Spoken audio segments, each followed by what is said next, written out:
Welcome to the Music Educator Podcast.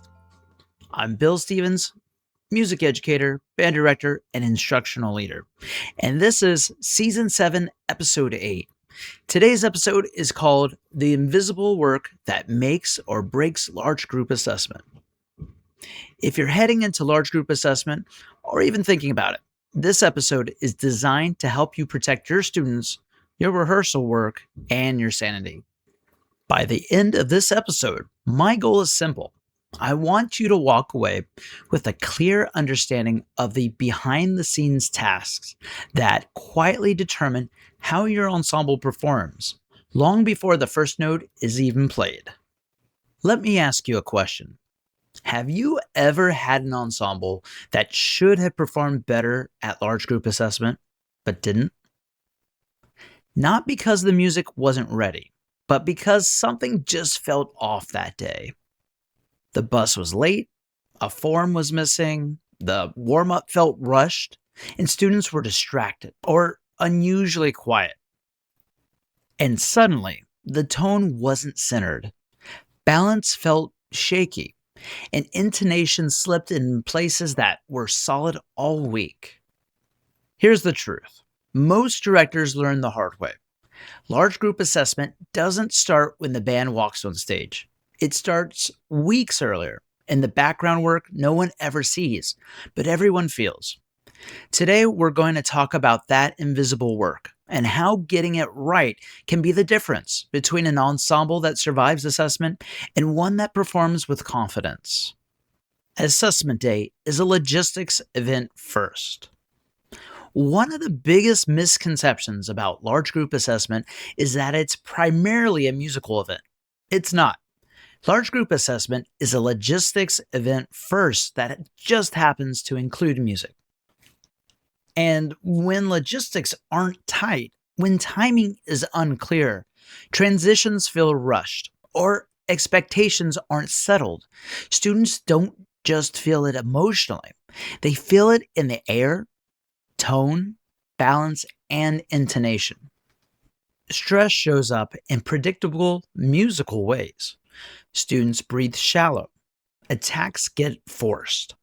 Long tones sag, and balance collapses as students overplay. None of that is a coincidence. It's the body responding to uncertainty. Okay, where's the percussion folder? Why is the bus late? Did everyone turn in that form? Are we going to get a bad rating? The music didn't fall apart. The environment did. When directors say they didn't play like they rehearsed, what they're often really saying is the system collapsed under pressure. Musical preparation matters, but systems protect musical preparation. The background tasks that actually matter. Once you accept that large group assessment is a logistics event first, the next question becomes obvious. Which background tasks actually matter, and which ones just feel like busy work? Let's start with the first category, paperwork and communication. I know, that doesn't sound exciting, but missing or unclear paperwork is one of the fastest ways to inject stress into assessment day. When performance times are uncertain, when buses haven't been fully confirmed, or when expectations haven't been communicated clearly. Students feel that instability, even if they can't articulate it. Here's the real goal with paperwork and communication. It's not perfection, it's predictability. By the time assessment week arrives, there should be no unanswered logistical questions, not for you and not for your students. The second category is student readiness, and this goes far beyond knowing the music. Students need to know where to be, when to be there, what to bring, and what expectations are. This one matters more than we realize. What happens if something goes wrong? Because when students don't know the plan, they create their own. And those internal narratives usually sound like this. Are we late? Are we in trouble? Are we going to get a bad rating? Clear systems eliminate that mental noise. And when anxiety drops, tone improves, balance stabilizes, and rhythms settle. The third background task is the one that gets overlooked the most: warm-ups and transitions. You can rehearse beautifully for weeks and still lose the performance in the final 20 minutes if warm-ups and transitions aren't planned. There's a saying that applies perfectly here. You don't rise to the occasion, you fall to your routines. Assessment day warm-ups should feel boring in the best way possible. Same breathing, same tuning process, same sequence your students already trust. This isn't the time to introduce something new. It's the time to create familiarity. These background tasks don't feel musical, but they protect musical outcomes. When systems are in place, students don't waste energy figuring out what's happening. They use that energy to make music. Protect the ensemble's mental energy. There's one more layer to large group assessment that often gets underestimated: mental energy. Assessment day is mentally expensive.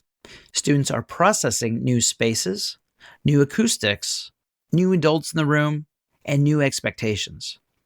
Every unanswered question, every unclear transition, and every last-minute change costs mental energy. And here's the problem. Mental energy is the same resource students use for tone, intonation, rhythm, and focus. So when that energy gets drained before the first note is played, the music pays the price. This is where directors sometimes unintentionally work against themselves. We talk more, we rush more, we try to fix everything at once. But on assessment day, your job shifts. It's no longer to teach, it's to stabilize. That means fewer words, clear routines, predictable pacing. Students don't need more information that day. They need fewer decisions. When everything is already decided, where to sit, when to warm up, how tuning works, students can focus on making music instead of managing uncertainty. This is why calm directors create calm ensembles. Your tone matters. Your pacing matters. Even your body language matters. If you look rushed, students feel rushed.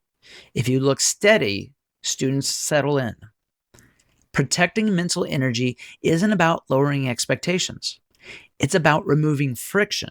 And when friction is gone, musical consistency has room to show up. The over-talking trap. Let me paint a quick picture. It's assessment day. The band is seated. Instruments are up. Okay, listen up. Remember dynamics. Watch the cutoffs. Don't rush the tempo. Sit tall. Eyes up. Balance the chords. Watch the releases. And don't forget what we talked about yesterday. None of that advice is wrong. It's just mistimed. Wait, what was the most important one? Am I doing this right? Did I already mess up? In that moment, the students didn't need more information. They needed stability. By assessment day, the teaching is done. The systems should be already in place, and the routines should already feel familiar. So when directors feel the urge to say everything, that's usually a sign of nerves, not necessity. Less talking doesn't mean less leadership. It means more trust. And trust creates space. Space for breath, space for focus, and space for music. Preparedness has always mattered. Here's a quick historical perspective that's worth keeping in mind. Early adjudicated music festivals, especially in the early and mid 20th century, placed enormous emphasis on professionalism and preparedness. Not just tone quality, not just accuracy, but how ensembles arrived, set up, transitioned, and conducted themselves before they ever played a note. Judges understood something we forget sometimes. Musical performance doesn't exist in a vacuum. Environment affects sound, Stress affects intonation, and uncertainty affects ensemble cohesion. That's why many early festival guides talked explicitly about rehearsal flow, warm-up routines, and director presence. They weren't being picky. They were being realistic. Because even the most prepared ensembles can sound unfocused if the systems around them aren't steady. That hasn't changed. What's changed is how much pressure we put on students and how little we talk about protecting them from unnecessary stress. So when you take the time to tighten background systems, you're not being overprepared. You're honoring a tradition of professionalism that has always supported great performances. The 48-hour pre-assessment reset. Before we close this episode, I want to give you something practical. Not another full checklist, not another massive to-do list. This is a simple 48-hour reset you can use before large group assessment, no matter where your ensemble is right now. Let's start with 2 days before assessment. At this point, your job is no longer to fix everything. It's to stabilize what already works. 2 days out, you confirm logistics. Calm and grounded, you double-check transportation. You verify performance times, and you make sure nothing is still floating. Then musically, you keep rehearsals light, focused, and familiar. You reinforce warm-up routines. You touch balance and tone. You avoid digging new holes. And most importantly, you stop rehearsal on success. Now, the day before assessment. This is not the day for panic rehearsing. This is the day for confidence. You shorten rehearsals slightly. You reinforce routines, and you remind students what they already know how to do. You answer questions calmly, and then you let them go. Because tired students don't perform better. Confident students do. And finally, assessment day itself. This is where you execute, not adjust. You follow the plan you already established. Same warm-up, same tuning sequence, same pacing. You talk less. You breathe more. You trust the work. This 48-hour reset doesn't guarantee a perfect performance, but it dramatically increases the chances that your students will play the way they're actually capable of playing. And that's the goal. The work no one sees. If there's one idea I hope you take from this episode, it's this. When large group assessment doesn't go the way you hoped, it doesn't automatically mean your students weren't ready. Very often, it means the background systems weren't finished yet. And that's not a failure. It's part of the learning curve of becoming a more intentional director. The invisible work, the logistics, the routines, the communication, the calm presence. That's not extra. That is the job. And when you get that part right, you protect your students. You protect your rehearsal time. And you give the music the best possible chance to show up. So if you're heading into large group assessment right now, breathe. You don't need to fix everything. You just need to remove friction. Pick one background system, tighten it, and trust that it matters, even if no one else ever sees it.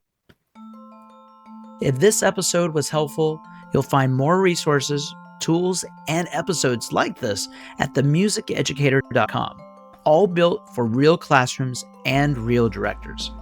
And if you have a question, a scenario, or a topic you want covered in a future episode, send it my way. Some of the best conversations on this podcast start exactly that way. Thanks for spending part of your day here, and I'll see you in the next episode of the Music Educator Podcast.